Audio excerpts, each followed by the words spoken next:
Liberté, égalité, fraternité. En tant que principe d'équilibre, la laïcité française appuie ces trois valeurs fondatrices de la République. Commençons par la liberté. Celle-ci a besoin, pour se déployer, de la laïcité. Ce lien laïcité-liberté, c'est ce que veut détruire la terreur djihadiste, qui s'est intensifiée sur le territoire français depuis 2012. Avec à la clé des surenchères à la peur qui engendrent deux menaces en miroir. L'une vient du djihadisme qui entend détruire le pacte laïque afin de cliver la société et faire advenir un modèle autoritaire alternatif. L'autre menace vient des identitaires, qu'ils soient étatistes ou nationalistes. En réponse à la provocation djihadiste, ils instrumentalisent une laïcité qu'ils prétendent défendre. En réalité, leur démagogie aboutirait, si elle triomphe, à remplacer la laïcité par un sécularisme à géométrie variable, volontiers discriminatoire, néocolonial et liberticide.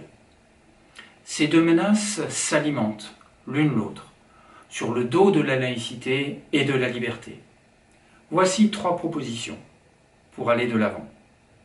Première proposition, pour libérer des stéréotypes et des préjugés, renforcer l'éducation laïque aux faits religieux et à l'esprit critique. Moins d'ignorance, c'est moins d'intolérance. Le problème, c'est qu'en France, l'offre éducative s'est globalement dégradée depuis 30 ans, et au sein de cette offre, l'éducation laïque aux faits religieux, recommandée depuis longtemps par Régis Debray, est insuffisante. Il faut avancer.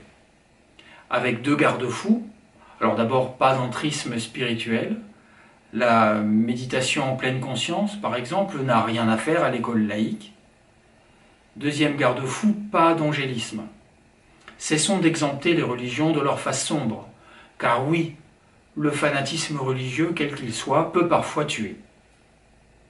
Cette éducation aux faits religieux et laïques passe aussi par l'esprit critique. Développer au lycée la formation à la critique des sources et des textes est indispensable, afin de réduire la vulnérabilité aux discours de haine et aux fake news. Deuxième proposition. Pour libérer du paternalisme néocolonial et du mélange des genres, parachever la séparation des religions et de l'État. C'est aux religions de gérer leurs affaires internes.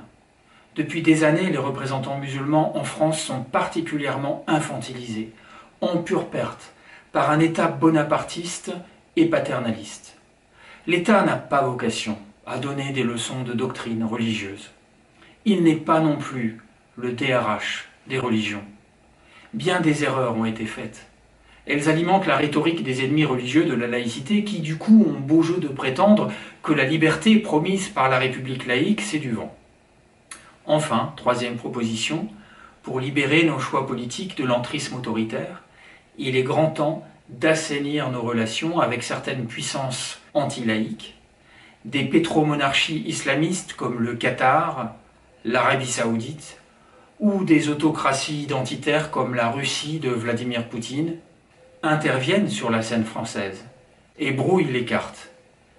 Le temps est venu de libérer l'action politique des pactes de corruption fomentés par les ennemis de la laïcité.